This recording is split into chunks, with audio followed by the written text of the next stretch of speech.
முதல்ல அந்த இறந்த குடும்பங்களுக்கு ஆழ்ந்த இரங்கலை தெரிவிச்சுக்கிறேன். 2வது தாவேகா தலைவர் விஜய்க்கு கடுமையான கண்டனத்தை தெரிவிச்சுக்கிறோம்.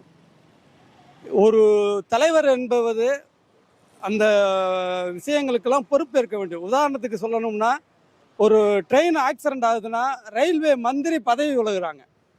அப்போ அவரா ட்ரெயினை ஓட்டினாரு, ஆனால் பொறுப்பு ஏற்றுக்கிறாங்க. அப்போ ஒரு தலைவர்ன்றது இந்த மக்களுக்காக நான் சேவை செய்கிறேன்ற தலைவர் பொறுப்பேற்கலை.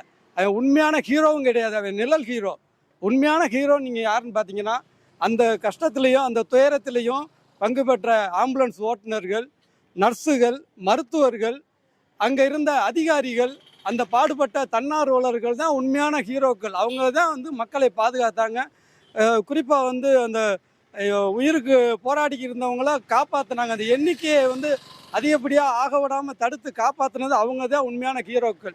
இவன் ஒரு நிழல் ஹீரோ, ஒரு கோழை. இவனுக்கு தளபதின்ற பட்டம் கொடுத்ததெல்லாம் ஒரு கோழை. இப்படி கொடுக்கவே கூடாது. அதன் அடிப்படையில் நான் வன்மையாக கண்டனத்தை தெரிவிச்சுக்கிறேன். 2வது, இந்த விஷயத்துக்கு ஒரு பதிவு போடுறது, ஒரு நாட்டின் பிரதமர் இரங்கல் தெரிவிச்சிட்டாரு, ஜனாதிபதி இரங்கல் தெரிவிச்சிட்டாரு, எதிர்கட்சி தலைவர் இரங்கல் தெரிவிச்சிட்டாரு. ஆனால் உன் கண்ணு முன்னாடி செத்துட்டு அந்த இறப்பை பார்த்துட்டு போன நீ ஒரு 4 மணி நேரம் 5 மணி நேரம் நின்று பேருக்கு, அதுவும் அந்த ஆள் போட்டாரா, வேற ஆள் அவன் ஐடிவிங்லேருந்து போட்டாங்களான்னு தெரில. அப்போ இது கூட ஒரு நடிப்பாக தான் இருக்குது.